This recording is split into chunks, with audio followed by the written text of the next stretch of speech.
Today on Gardening with Creekside, we are going to do a little bit of an irrigation repair because somebody hit a water line. And we're going to get some more perennials and brand new hydrangeas that are coming onto the market in the ground. Stay tuned.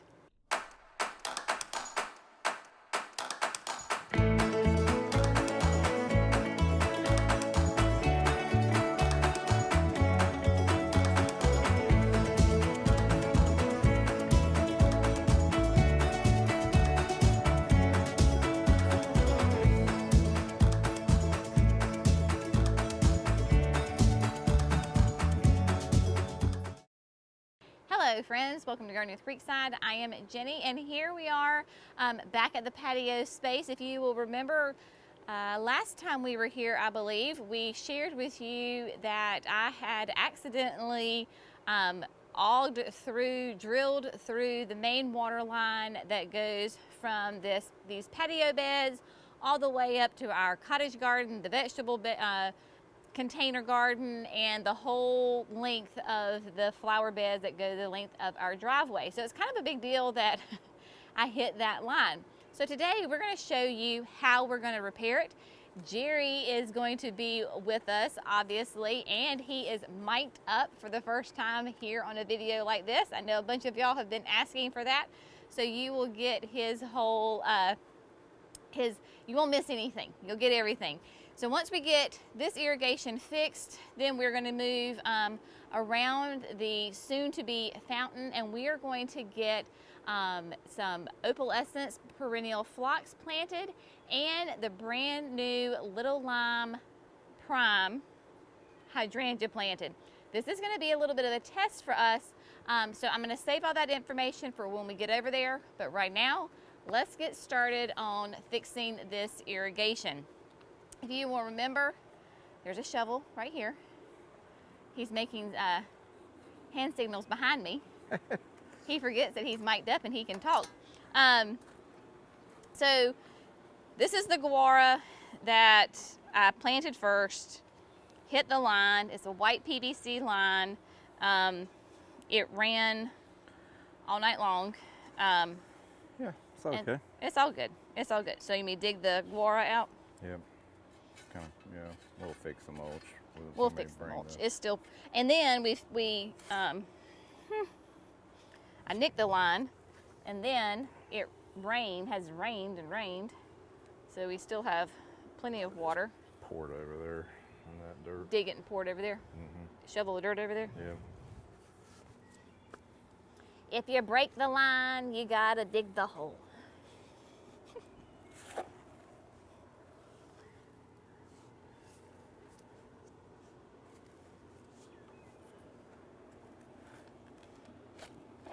Yep.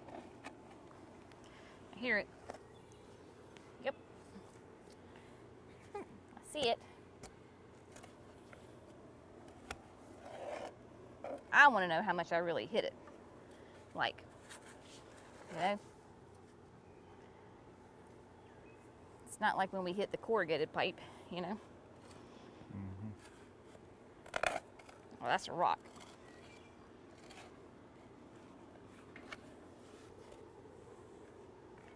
Sure I hit that line?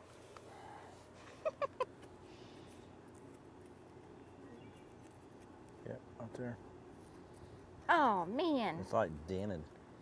Dented? Yeah, it's dented. You barely got a hold of it. All right, let's make sure that y'all can see this.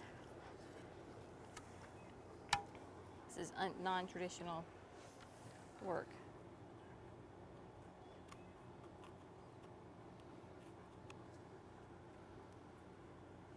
Ooh, it stinks. Yep.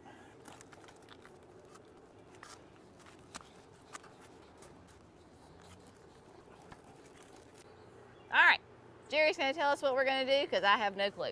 Yeah, well, this was the first time we've used this little gadget.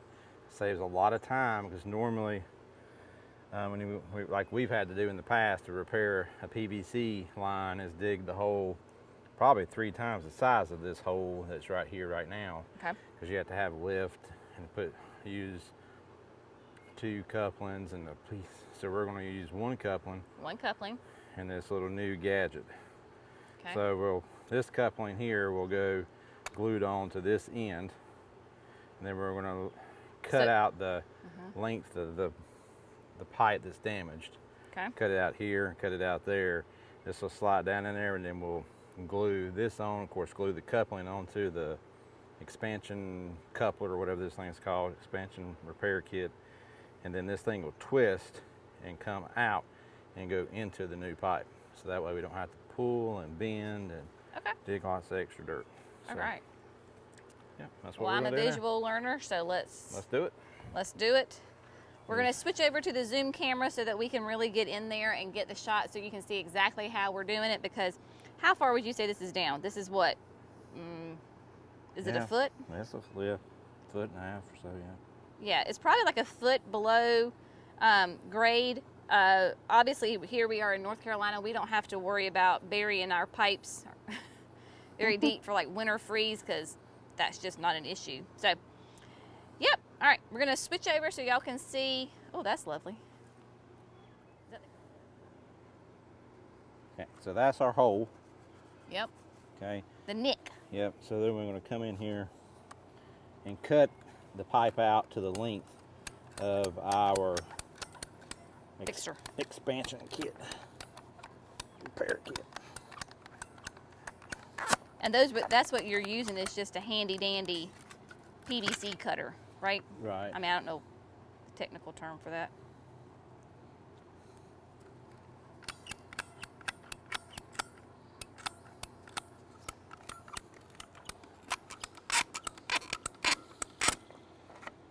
Ta-da! Yeah, that's why. That's why what? Nothing. Okay. Let's see. We're gonna have to dig out just a little bit. Yeah, that's interesting. Well, I guess, I mean, that's good, that, because if it were a main cut, we really would have been in trouble, you know? Mm-hmm. Do you want a hand trowel? Would that help? Instead of the big shovel?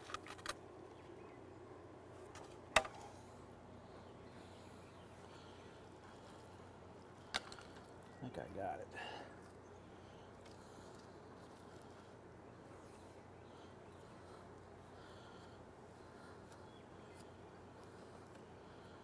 Yeah.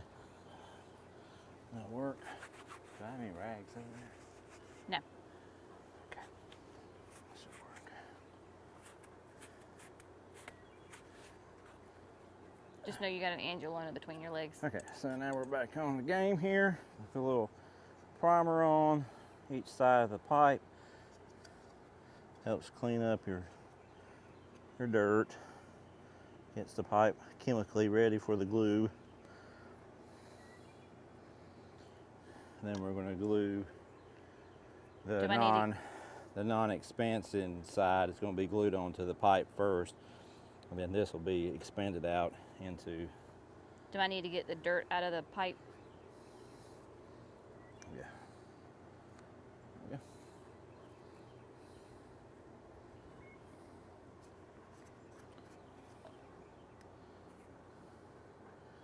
So put glue here and on the pipe itself.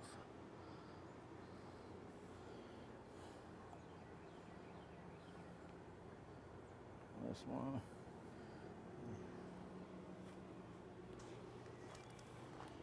And on that one. I'll just come in here, slide right on, quarter turn to the left, and bingo, bingo. Look at that! Like that.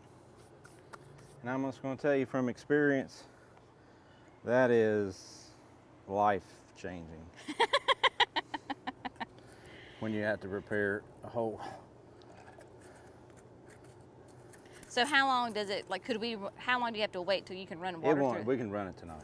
We can run it tonight. Yeah. By the time we get done with our rest of the project, we'll be ready to go. All right. The hardest part, hopefully, of the job has been completed. So now, what we're going to do is... Is that back? It's on. What we're going to do is fill it back in with some soil.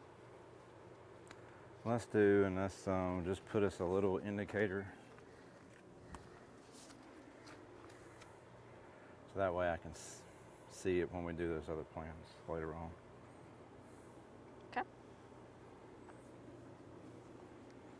Let me throw some soil back on it. Yep.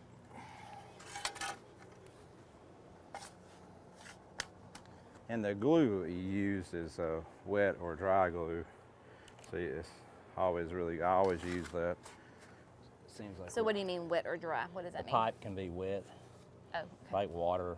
It's like there's water that came out of that pipe and the ground is wet. You know, so just a regular glue sometimes is Stinks. not quite the same. All right, let me go grab some biotone so we can add to the smell.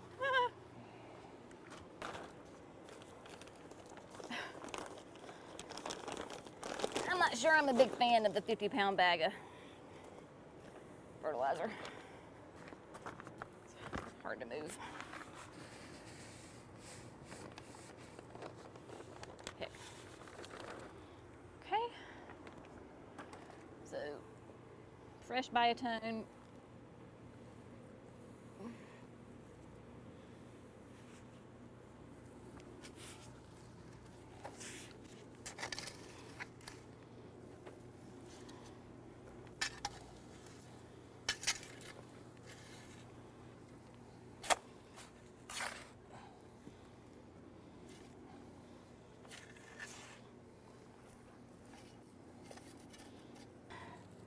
Properly planted.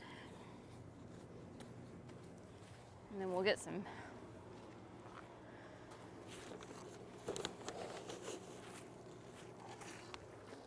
plant tone.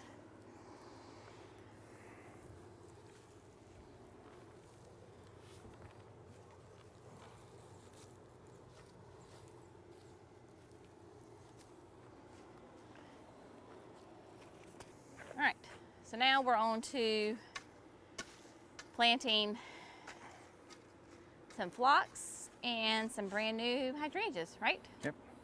All right, we're gonna move on down the road. Okay. So here we are in the area where the fountain is going to go. We're gonna go ahead and plant a couple of opalescence phlox. This is a fantastic, beautiful, tall phlox that you can clearly see. It's just, I love the color on this. It really works well with our color palette here. This is a great one. It will be nice and tall. It is more resistant to powdery mildew because here in the South with our hot, humid nights, that is a real issue for phlox. So we're gonna plant 2 groups of 3. They're not spaced exactly right. I just kind of threw them down here. But they're gonna be a group of 3 and a group of 3 on each side of the fountain, spaced out appropriately. The key is when you're planting your phlox, you want to make sure that they have lots of room so that they get good air circulation so that they don't get the powdery mildew. So we've got those 2 sets, and then we are going to put in 3 of the brand new Little Lime Punch hydrangeas from Proven Winners. Our friends over at Spring Meadow Nursery have sent us 3 really as a trial to see how they do here in the South. Of course, you know that we love and adore both Limelight and Little Lime. This is a new one because it is going to bloom earlier than Little Lime, and it's going to have more of a vibrant color change than Little Lime. Little Lime, if you have great cool nights later in the season, they'll turn a nice pinky color. The Little Lime Punch will get more of a red intense color, but you've got to have those cool nights for that to happen. So they ask us to, let's see how they do here in the South, because our nights do not get cool in the summer at all. Because if they don't actually turn that bright color, that bright red, then honestly there's really no point in us carrying this. We'll just stick with our Little Limes. So this is going to be a test to see how they do. Obviously we will throughout the growing season and let you know how they do with color change. So we're going to get these placed and then get them planted and using the auger. Okay. So little information here. Minimum spacing is 2 feet, 24 inches. So if we can just, are you thinking that's where it's going to go permanently? I mean, they need to be, because they can get 5 feet wide. I know, but we're going to put the blue paradise Schizocarium grasses back there. Then you got to think about the rock bed. Yeah. So they have got to be, so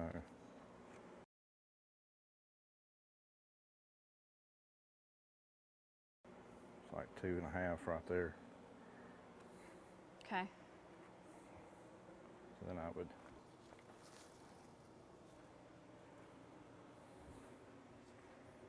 okay. And then on this side will be, you got to imagine a pathway, right, with some stone. yeah, it's just gonna have to be different than, Well, that's fine. It doesn't have to be the same. yeah.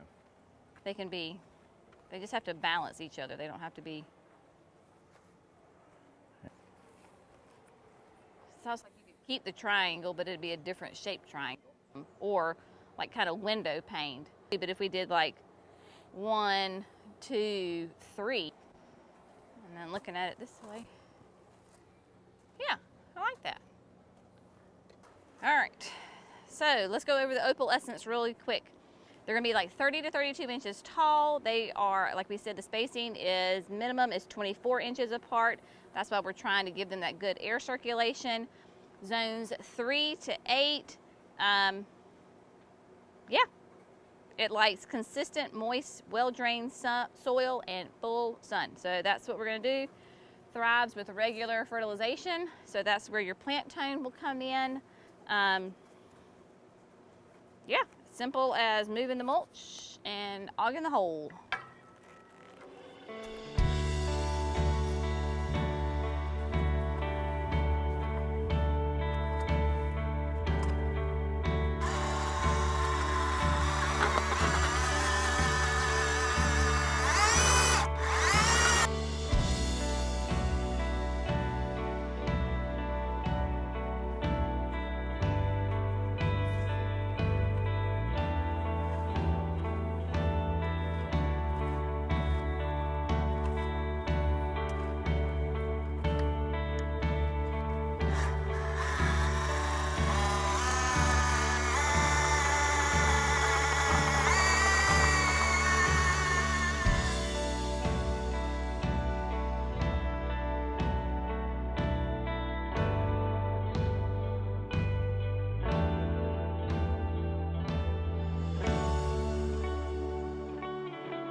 Okay, my sweet friends, our project for tonight is complete.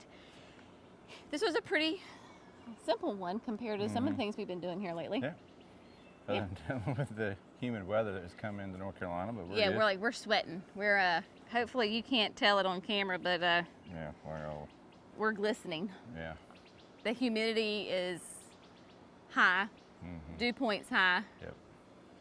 Gotta love living in the South. Good stuff. It is good stuff, but all of these plants are going to do great because we have had a good bit of rain here in the last several days. So this is a completely different soil than what I was dealing with when I planted the annuals.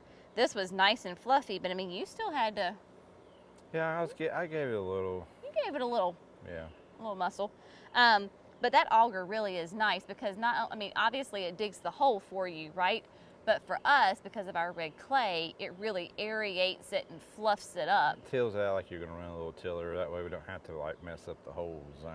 Right, and that's also the beauty of using the hand auger as opposed to like the Bobcat, because we already have mulch down, and if we did bring in the Bobcat, it would it would just make a mess. Yeah. And destroy everything. But yeah, I think it's come in handy on some landscape jobs and different things. Oh, everything has. Yeah. Work smarter, not harder. Yep. So, of course, we will keep you updated on how these plants are doing. We will definitely keep you up to date on the hydrangeas because that is going to be fun to watch to see how they evolve and do well, you know, how they do in our North Carolina Zone 7B climate. Because yeah, it's just like right now, we're really hot and humid tonight. And it won't cool off. It's not going to cool off like a dry air. No. So that's what allows limelight and little lime to get more pink. Right. And hold the pink. You know, right. Here they go brown. Right. Our limelights and little limes traditionally will go from cream to lime to brown. Last year was the first year that my little limes got a pink hue to them. So if you're a southerner and your lime lights or little limes don't turn pink, it's nothing that you're doing, it's just our environment. Because I never understood for the longest time. I was like, why are the pictures of lime lights pink? Because yeah, so a tip there is to, like, was it July, maybe August, just to cut them all off. Cut off and then refresh the flowers in the fall. Yes, this is true, but this is a nursery man talking. So instead of like clear cutting it, like your hydrangea losing all your blooms, what I tell people is to take your hydrangea and as it's blooming, to clip some off. Don't shear the whole thing, but to take, you know, a couple of here, a couple of there over several periods during a couple of weeks and make bouquets so that way you still have blooms on your hydrangea. I mean, you can, of course, just cut them all off, but most ladies, I would dare say, gardeners wouldn't want to do that. They want to have still some color. But the reason you do that is because you get brand new flush set of fresh blooms in the fall. September, October, you have gorgeous new blooms. So that is a great point. Yep. We good? Yeah. Okay, we're good. All right, guys, as always, thank you so much for gardening with Creekside. Y'all have a fantastic day. We'll see you in the next video. Bye, friends.